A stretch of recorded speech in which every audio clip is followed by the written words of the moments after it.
بسم اللہ الرحمن الرحیم۔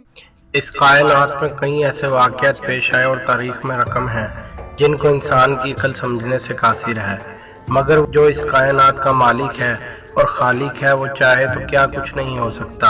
وہ واقعات جو کہ تاریخ کی پیشانی کا جھومر بنے ہوئے ہیں اور انسان جنہیں سمجھنے سے قاصر ہے، وہ فقط اور فقط انبیاء علیہ السلام کے معجزات ہی ہیں۔ جیسے کہ حضرت سلیمان علیہ السلام کے معجزات میں سے ہے کہ آپ کی حکومت تمام دنیا پر قائم تھی۔ حضرت موسیٰ علیہ السلام کے معجزات میں سے ہے کہ آپ نے چلتے ہوئے دریا پر اپنا عصا مبارک مارا تو وہ دو حصوں میں پٹ گیا، اور حضرت عیسیٰ علیہ السلام مردوں کو جلایا کرتے تھے، اور اسی طرح بے شمار معجزات جو کہ اللہ کی بابرکت ذات نے اپنے انبیاء کو عطا کیے۔ ہم اس ویڈیو میں ان معجزات کا ذکر کریں گے جو اللہ نے اپنے پیارے نبی حضرت محمد صلی اللہ علیہ وسلم کو عطا کیے۔ ویڈیو کی تفصیل میں جانے سے پہلے نہایت ادب کے ساتھ گزارش ہے کہ چینل کو سبسکرائب کر لیجئے اور ساتھ ہی بیل کے آئیکن پر کلک کیجئے تاکہ ہماری نئی آنے والی ویڈیوز آپ تک پہنچتی رہیں۔ معجزات نبوی صلی اللہ علیہ وسلم۔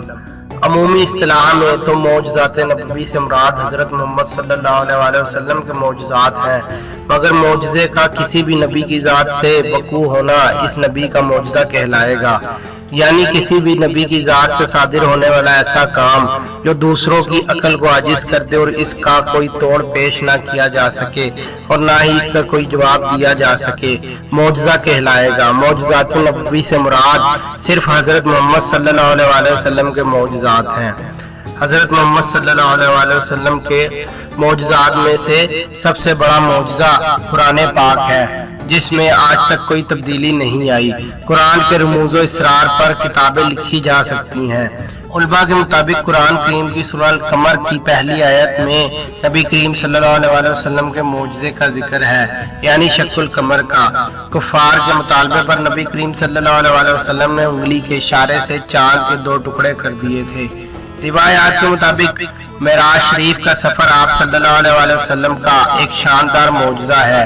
آپ صلی اللہ علیہ وسلم براق پر تشریف فرما ہوئے اور بیت المقدس پہنچے، وہاں سب انبیاء علیہ السلام کی امامت کی، پھر ساتویں آسمان کی سیر اور اللہ تعالیٰ سے ملاقات کے بعد زمین پر تشریف لے آئے۔ لوگوں نے پوچھا فلاں قافلہ جو مکہ اور بیت المقدس کے درمیان میں ہے کس جگہ تھا؟ آپ صلی اللہ علیہ وسلم نے جو مقام بتایا، قافلے نے واپسی پر اس رات کو اسی مقام پر قیام کی تصدیق کر دی۔ شق صدر۔ نبی کریم صلی اللہ علیہ وسلم کے قلب مبارک کو فرشتوں نے کئی بار آب زمزم سے دھویا، اس واقعے کو شق صدر کہا جاتا ہے۔ اس معجزے کی مزید تفصیل کے لیے میری ایک ویڈیو جو میں نے اپنے چینل اردو زبان والے پر اپلوڈ کی ہے، دیکھیے۔ دیگر معجزات۔ نبی کریم صلی اللہ علیہ وسلم کی دائی حلیمہ سعدیہ جب مکے آ رہی تھی تو ان کا گدھا سب سے زیادہ رک کر چل رہا تھا۔ دائی حلیمہ کے شوہر ان کو ڈانٹتے کہ گدھا تیز چلاؤ۔ جب یہ قافلہ واپس آ رہا تھا اور محسن انسانیت صلی اللہ علیہ وسلم دائی حلیمہ کی گود میں تھے تو یہی مریل گدھا سب سے آگے بھاگتا تھا۔ نبی کریم صلی اللہ علیہ وسلم کی برکت سے دائی حلیمہ کے قبیلے بنو اسد میں جب یہ مبارک بچہ پہنچا تو اس قبیلے کے جانوروں کے تھن ایسے ہو گئے جیسے جاگ گئے ہوں، برتن بھر بھر کر دودھ جیسے امڑنے لگا۔ دوسرے قبائل کے لوگ اپنے لڑکوں کو ڈانٹتے تھے کہ تم بھی وہیں جانور چراؤ جہاں اس گھرانے کے بچے چراتے ہیں۔ وہ لڑکے کہتے تھے کہ وہیں تو چراتے ہیں لیکن دودھ اتنا نہیں نکلتا۔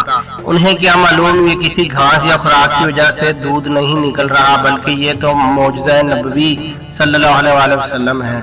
نبی کریم صلی اللہ علیہ وسلم کی پیشن گوئیاں بھی سچ ثابت ہوتی تھی۔ ایک بار آپ صلی اللہ علیہ وسلم کاف سے ٹیک لگائے بیٹھے تھے کہ ایک مسلمان نے اپنی کمر دکھائی جو کافروں کے تشدد کے باعث بری طرح جھلس کر زخمی ہو چکی تھی۔ اس نے عرض کیا کہ ان کے لیے دعا کیجیے۔ آپ صلی اللہ علیہ وسلم سیدھے ہو کر بیٹھ گئے اور ارشاد فرمایا کہ اللہ کی قسم ایک وقت ایسا آئے گا کہ سینہ سے حضر موت تک सोने से लदी फदी एक नौजवान औरत तने तनहा सफर करेगी और इसे सिवाय खुदा के किसी का खौफ ना होगा। सुलेमान मंसूर पूरी ने अपनी किताब रहमत लिल आलमीन में ऐसी कई रिवायात को नकल किया है जिनमें किसी नौजवान खातून का जिक्र किया गया है जो एक शुतर पर सवार होकर तने तनहा सुना से गुजर मौत तक गई और इसके जिस्म पर सोने के जेवरात गोया लदे हुए थे। हिजरत मदीना के सफर में जब सुराका बिन मालिक ने आप सल्लल्लाहु अलैहि वसल्लम को आन घेरा तो आप सल्लल्लाहु अलैहि वसल्लम ने फरमाया, सुराका क्या हाल होगा जब कैसरो किसरा के कंगन तुझे पहनाए जाएंगे। दौरे फारूकी रज़ी अल्लाह ताला अन्हु में जब ईरान फतह हुआ तो इस वक्त के बादशाह लोग अपने हाथों में कीमती धातु के कंगन पहना करते थे। इसी तरह के कंगन ईरान से मदीना लाए गए तो हजरत उमर ने सुराका बिन मालिक को बुलावा भेजा। इनके आने पर इसे बादशाह के कंगन पहनाए गए और उनके दोनों बाजू कंधों तक इन कीमती कंगनों से भर गए। इसी सफर यानी हिजरत मदीना के दौरान जब आप उम्मे मोहब्बत के खैमे में पहुंचे तो आप सल्लल्लाहु अलैहि वसल्लम समेत पूरे काफिले को शदीद भूख लाहक थी। इस खातून के यहाँ एक मरियल बकरी बंधी थी। आप सल्लल्लाहु अलैहि वसल्लम ने इरशाद फरमाया कि हमें कुछ खाने को दो, तो उसने अर्ज की कुछ मयस्सर होता तो मांगने की नौबत न आती। इस बकरी के बारे में इस्तफसार हुआ तो उम्मे मोहब्बत ने कहा, इसमें दूध का क्या सवाल, ये तो चलने के काबिल ही नहीं कि रेवड़ के साथ जाती। आप सल्लल्लाहु अलैहि वसल्लम ने इस बकरी की कमर पर अपना दस्ते मुबारक फेरा और इस खैमे का सबसे बड़ा बर्तन लाकर इसमें दूध धोना शुरू किया गया। मरियल बकरी जो चलने से कासी थी, दस्ते नबवी सल्लल्लाहु अलैहि वसल्लम के मौजज़े के बाइस इसके थनों से निकलने वाले दूध से वो सबसे बड़ा बर्तन लबालब भर गया।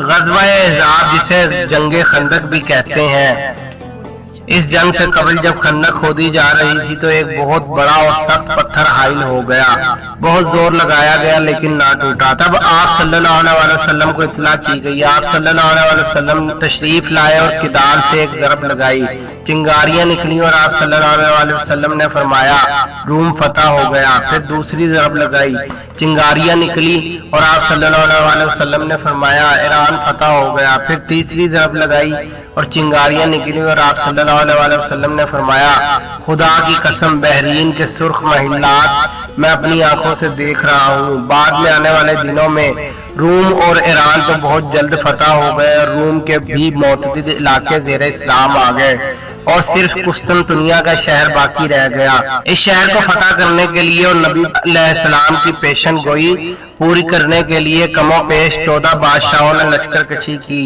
और 800 साल बाद कुस्तुनतुनिया का ये शहर भी इस्लाम के ज़ेरे नगीन आ गया और सच्चे नबी की पेशन गोई पूरी हो गई। ग़ज़वा खंदक के मौके पर जब सब ने पेट पर पत्थर बांध रखे थे तो एक सहाबी रज़ी अल्लाह ताला अन्हु अपने घर गए और बकरी का बच्चा ज़िबा किया और साथ ही घर वालों को मयस्सर आटे से रोटियां पकाने का कहकर आप सल्लल्लाहु अलैहि वसल्लम के पास हाजिर हुए और कान मुबारक में अर्ज की कि 7-8 अफराद का खाना तैयार है, तशरीफ ले आइए। आप सल्लल्लाहु अलैहि वसल्लम 60-70 अफराद के साथ पहुंच गए। इस सहाबी के चेहरे पर परेशानी के सार हवीदा देखकर आप सल्लल्लाहु अलैहि वसल्लम ने इरशाद फरमाया थाली हटाए बगैर सालन निकालते रहो और ऊपर से रुमाल हटाए बगैर रोटियां निकालते रहो।